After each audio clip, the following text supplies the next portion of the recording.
Separating the truth from the tall tales of Texas has been the task of historians and scholars for decades.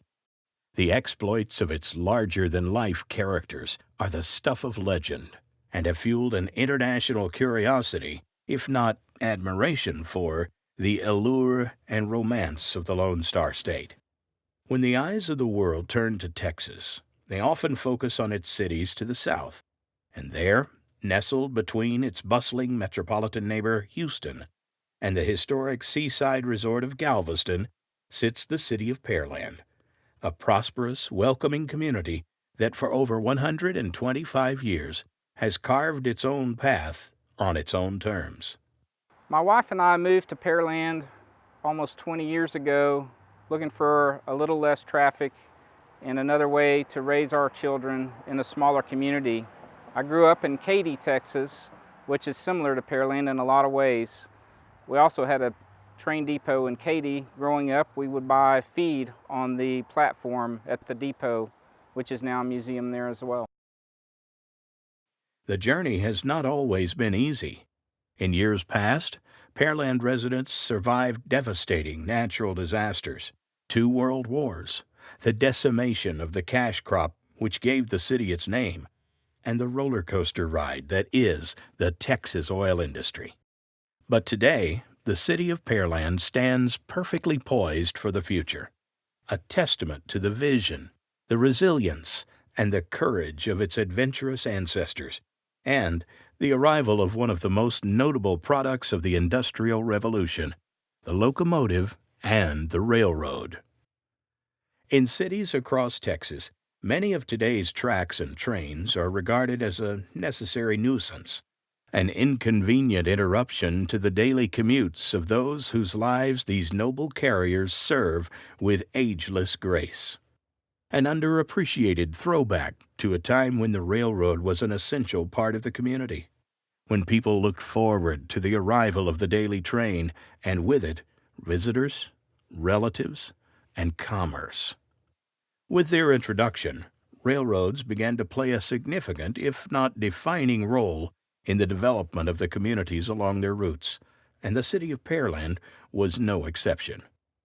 Following the sale of the Houston, Tapp, and Brazoria Railroad Company, which had been in operation since the Civil War, a special arrangement with the International Great Northern Railroad Company and the Gulf, Colorado, and Santa Fe Railroad Company connected Galveston to Houston, with Pearland serving as a siding switch. As a result, Pearland was quite literally born by and with the railroad, as new settlers, lured by developers promoting the area as an agricultural Eden, rolled into town in railroad cars. Before the turn of the 20th century, the Southern Homestead Company built the town's first building, a railroad depot, with most of the labor provided courtesy of the early settlers, some of whom were railroad employees. Since there were no serviceable roads to Houston in the early days, Pearlanders rode to the big city on a Santa Fe train nicknamed the Bobby Train, a combination freight and passenger transport with passenger cars positioned in front of the caboose. With or without a ticket to ride, there were other reasons residents made a trip to the depot.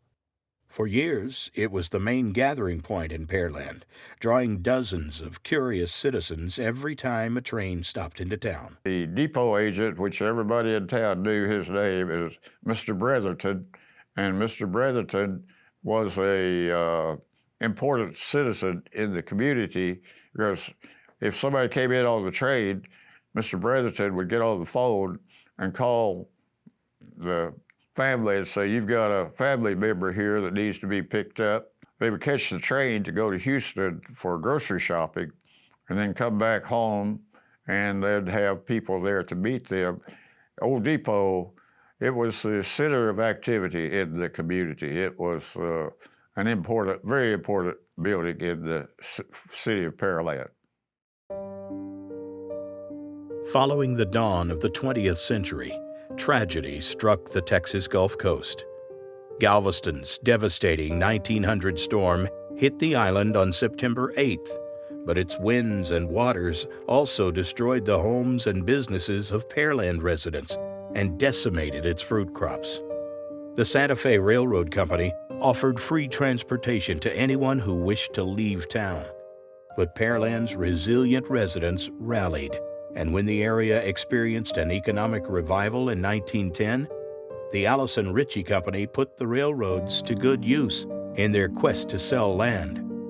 Company representatives used excursion trains to bring prospective buyers from all over the country and made a point to include railroad routes on the maps they used to tout the glories of the Pearland area.